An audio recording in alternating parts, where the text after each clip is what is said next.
ನಮಸ್ಕಾರ ವೀಕ್ಷಕರೇ, ಸಪ್ತಶ್ವ ಚಾನೆಲ್ಗೆ ಸ್ವಾಗತ. ಚಿರತೆ ಸೆರೆಗೆ ಅರಣ್ಯ ಇಲಾಖೆ ಇಟ್ಟಿದ್ದ ಬೋನಿನೊಳಗೆ ವ್ಯಕ್ತಿಯೊಬ್ಬರು ಸಿಲುಕಿಕೊಂಡಿರುವ ಘಟನೆ ಚಾಮರಾಜನಗರ ಜಿಲ್ಲೆಯ ಯಳಂದೂರು ತಾಲೂಕಿನ ಗಂಗವಾಡಿ ಗ್ರಾಮದ ಹೊರವಲಯದಲ್ಲಿ ನಡೆದಿದೆ. ಕಿಟ್ಟಿ ಎಂಬ ವ್ಯಕ್ತಿ ಕುತೂಹಲದಿಂದ ಚಿರತೆ ಸೆರೆಗೆ ಇಟ್ಟಿದ್ದ ಬೋನಿನೊಳಗೆ ಹೋಗಿದ್ದು, ಒಳಗೆ ಕಾಲಿಟ್ಟ ತಕ್ಷಣವೇ ಬೋನಿನ ಗೇಟ್ ಲಾಕ್ ಆಗಿದೆ. ಏಕಾಏಕಿ ಗೇಟ್ ಮುಚ್ಚಿಕೊಂಡು ಹೊರಬರಲು ಸಾಧ್ಯವಾಗದೆ ಕಿಟ್ಟಿ ಆತಂಕಕ್ಕೊಳಗಾಗಿದ್ದಾರೆ.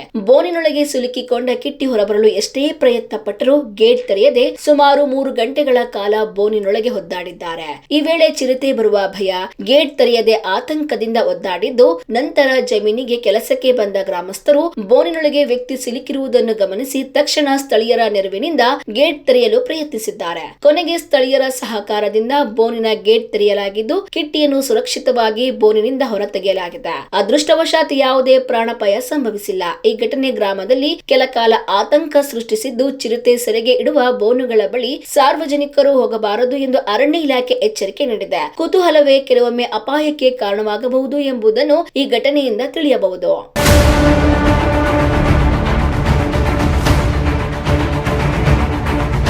ನೋಡಿದ್ರಲ್ಲ ವೀಕ್ಷಕರೇ, ಇದೇ ರೀತಿಯ ಇನ್ನಷ್ಟು ಹೊಸ ವಿಡಿಯೋಗಳಿಗಾಗಿ ನಮ್ಮ ಸಪ್ತಶ್ವ ಟಿವಿ ಕನ್ನಡ ಚಾನೆಲ್ನ ಸಬ್ಸ್ಕ್ರೈಬ್ ಮಾಡಿ, ಲೈಕ್ ಮಾಡಿ, ಶೇರ್ ಮಾಡಿ. ಧನ್ಯವಾದಗಳು.